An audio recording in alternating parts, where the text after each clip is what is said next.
Hi, I'm Quinn Russell, architectural journalist and traveler based in Dubai. I'm always on the lookout for places where architecture, greenery, and creativity intersect. Spaces that feel real, grounded, and alive. Today I'm exploring the Courtyard in Al Quoz. It's a cluster of studios, cafes, galleries, and creative offices, all tucked into a textured industrial space, softened by climbing vines and filtered light. It's not just aesthetic, it's alive with community. The planting here is what sets the tone. Palm trees, climbing vines, potted shrubs, all working together to soften the raw edges of concrete and brick. There's an unexpected lushness that makes the space feel somewhere between a riad in Marrakesh and a courtyard in southern Spain. And then there's the fountain, sculpted at the base with swans that immediately reminded me of Villa d'Este in Tivoli. It feels like everywhere, yet still somehow intrinsically Dubai. As I was exploring the courtyard, I came looking for a spot to co-work, and I'd heard about Cassette Café and Bistro through word of mouth.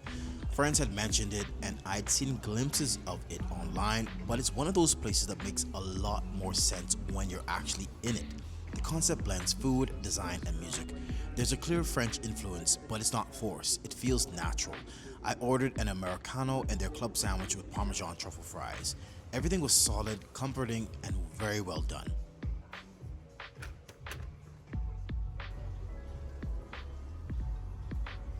After lunch and wrapping up some work at Cassette, I wandered deeper into the courtyard. It's the kind of place where turning a corner leads to something unexpected. Design studios, quiet balconies, shaded passageways, and then The Collective.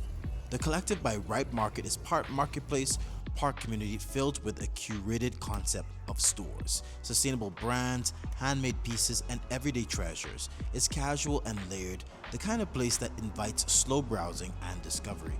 I couldn't resist another Americano, this time from Boston Lane, tucked right inside the market. It's built into this breeze block facade that feels like an LA backlot crossed with a Melbourne laneway cafe.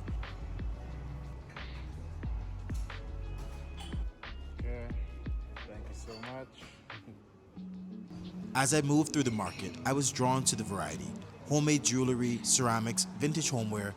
There's something calming about being surrounded by objects that clearly come from intention and craft. I eventually found myself inside Tribe, a space focused on sustainable home goods and design pieces sourced from around the world. It felt thoughtful, grounded, one of those places that quietly invites you to stay a little longer even if you didn't plan to.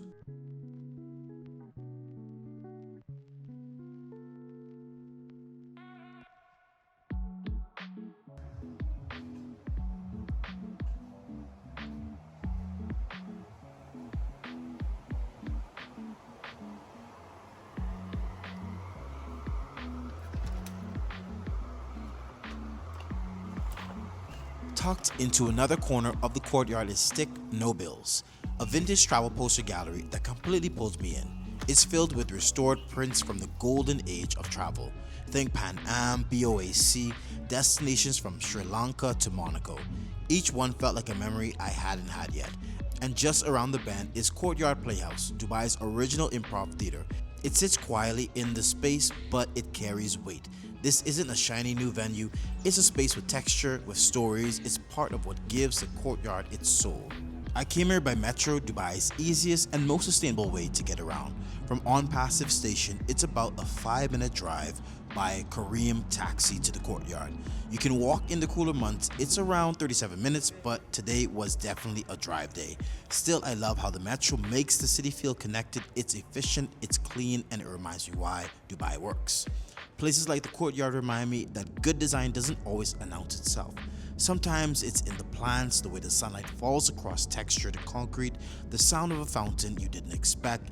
It's the kind of place that doesn't try to be everything, but somehow becomes a little bit of everywhere, and yet it still feels entirely, unmistakably Dubai. Thanks for watching. I'm Quinn Russell, architectural journalist and traveler. If you enjoyed this video, follow me at TravellersBazaar on Instagram and YouTube for more stories from Dubai and upcoming trips through Europe.